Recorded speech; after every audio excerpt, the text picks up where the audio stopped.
আপনারা ঘুম থেকে উঠেউন, আমি ঘুম ভাঙানিয়া পাখি, আমি এসেছি তোমাদের সবার ঘুম ভাঙাতেই, রঙিন আলোয় ভুবন রাঙাতে।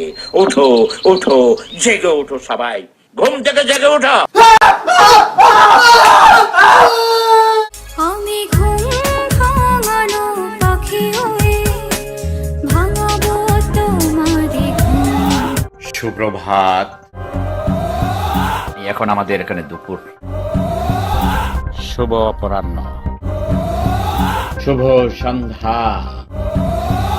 মদ খাবো এখন midnight. Okay okay, cheers. Cheers. Hello everyone, this is your favourite YouTuber. আমার নাম সিদ্দিক। আমি সেফাত। তোমার বয়স কত? ভালো করে হিসাব করলে আমি ব্রিটিশ হব। আপনার সাথে পরিচিত হতে পেরে ভালো লাগলো। আমি ব্রিটিশ। ওকে, পরিচয় পর্ব শেষ, এখন কাজের কথা বলি। বলো বলো। শেফুদাকে নিয়ে বানানো আমার আগের ভিডিওটা আমি শেষ করতে পারিনি। কথা কিন্তু সত্য, ভেবেছিলাম শেফুদাকে নিয়ে বানানো ভিডিওটি পুরোপুরি শেষ করব, কিন্তু শেফুদা তো কোনো ছোটখাটো বিষয় নন, তিনি একটা মহাসমুদ্র যার কোনো তল কিনারা তট কিচ্ছুই নেই। এর শেষ কোথায়? এর শেষ কোথায় আমিও জানি না, তাই শুরু থেকেই শুরু করলাম। তোর সাহস তো কম নয়। শেফুদা বলেন। দেখুন তো নতুন ম্যাডাম কেমন করে। এই মেয়েটাকে ধরে আমার কাছে পাঠিয়ে দাও, মারবো না। ওকে ধর। ফালতু কথা গায়ে যাচ্ছে সব, ভান্ডামি করতে আছে। ও হাতের কাছে পাইলে প্রথমে ধরে আমি ক্রস ক্রস করে তাকে আগে মারতাম, কমপক্ষে 3 মিনিট মারতাম। শেফুদা হলেন একজন ঘুম ভাঙানিয়া পাখি। তিনি আমাদের ঘুমের ঘোরে স্বপ্ন হয়ে আসেন, আমাদের ঘুম ভাঙিয়ে চলে যান। কিন্তু তার স্বপ্নে কে থাকে? আমাদের সময় আমিও স্বপ্নে দেখতাম, ববিতাকে স্বপ্নে দেখতাম। আপনাকে অনেক ধন্যবাদ। শেফুদা, বলেন। আপনার চয়েস ভালো। শেফুদা হলেন একজন প্রেমিক পুরুষ, সব বয়সের তরুণীরাই তাকে ভালোবাসেন। এক কথায় তিনি হলেন তরুণীদের হৃদয়ের মণি, প্রেম সাম্রাজ্যের মহান অধিপতি, মহান প্রেম সম্রাট। আমাকে কোটি কোটি মানুষ মেয়েরা ভালোবাসে।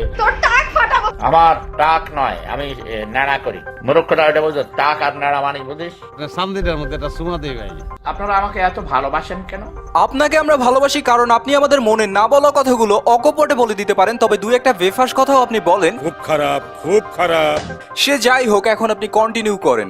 আমি বুড়ি ছুড়ি তুড়ি মুড়ি ভালোবাসে বলে, ওকে ঠিক আছে। আবার আমার কাছে আইতে চায়, আমার বিয়ে করতে চায়। বিয়ে যত কম পরে করা যায় ততই ভালো আমার মনে হয়। হিংসা হিংসা, তোমাদের হিংসা হয়। হিংসা তো একটু হয়ই, হাজার হলেও আমরা পুরুষ। কোটি কোটি মেয়েরা শেফুদাকে ভালোবাসলেও শেফুদার কিন্তু মেয়েদের প্রতি কোনো আসক্তি নেই। আমি কোনো সুন্দরী তরুণীদের পিছে দৌড়াই না। আমার শুধু একটাই দুর্বলতা, কচি কচি সুন্দরী তরুণী। বস, এই আপনার চরিত্র। মদ খা। আমার কাছে মদ নাই। বাংলাদেশে মদ সাপ্লাই দে। ও, মদ না খেলে তোদের মাথায় বুদ্ধি আসবে না। আমার বুদ্ধি লাগবে না। শেফুদার অনেক পরিচয়ের মধ্যে একটি অন্যতম পরিচয় হলো রাজনীতি। একজন রাজনীতিবিদ হিসেবে তিনি যে সমস্ত ভাষণ দেন সেগুলো আসলেই চমকপ্রদ। আপনারা প্রতিবাদ করেন না কেন? আপনারা কেন ঝাড়ু মিছিল বের করেন নাই? বাংলাদেশ আওয়ামী লীগ, সংক্ষেপ করলে হয়। এটা আমার পার্টি। ওকে, এটা কি ধরনের কথা? আমার সাক্ষাৎকার তোদের দেশের ওই ফকিন্নি শেখ হাসিনা পায় না, তোদের দেশের ফকিন্নি মন্ত্রীরা পায় না। দেশ এবং জাতির জন্য যেভাবে ভাষণ দিলি, তাতে তো মনে হয় রাজনীতি করলে তুই অনেক বড় নেতা হতে পারবি। আমি হব বঙ্গ পিতা। আমি বঙ্গ, বঙ্গ মানে বুঝছ? পূর্ববঙ্গ, পশ্চিমবঙ্গ, আসাম, ত্রিপুরা রাজ্য, মেঘালয়, ঝাড়খণ্ড এবং মায়ানমার। মদ খাচ্ছি না কেন? যা, রাত বেশি গেছে, একটু মদ বেশি খেয়ে পারিস। মাল খেয়েছিস তো, তাই আসল চেহারা খুলে যাচ্ছে। শেফুদা আমাদের দাদুর বয়সী, তিনি আমাদের সঙ্গে অনেক আমরাও তার সঙ্গে অনেক দুষ্টুমি করি, কিন্তু দুষ্টুমির মাত্রা অনেক সময় মাত্রা ছাড়িয়ে যায়। মিথ্যা প্রচারণা করেছে। এগুলো এডিটিং করা যায় ভাই। আমার নাকের ভিতর তুলা ঢুকিয়ে দিয়েছে। আল্লাহ হাওলা ওয়া কুওয়াতা ইল্লা বিল্লাহ। কোনো হাসপাতালের মধ্যে কোনো মৃত লাশ, এগুলো ছবি আমার ক্যামেরাম্যান করেছে ভাইজান। সেখানে অ্যানিমেশনের মাধ্যমে আমার মাথাটুকু বানিয়ে দিয়েছে আমি নাকি মৃত্যুবরণ করেছি। যাই হোক, উনি মারা যাননি, উনি বেঁচে আছেন। উনি হচ্ছেন একজন লিভিং লিজেন্ড। কথা কিন্তু সত্য। ভিডিও এইখানেই শেষ। যদি ভিডিওটি আপনাদের ভালো লেগে থাকে তাহলে অবশ্যই সাবস্ক্রাইব করো করো।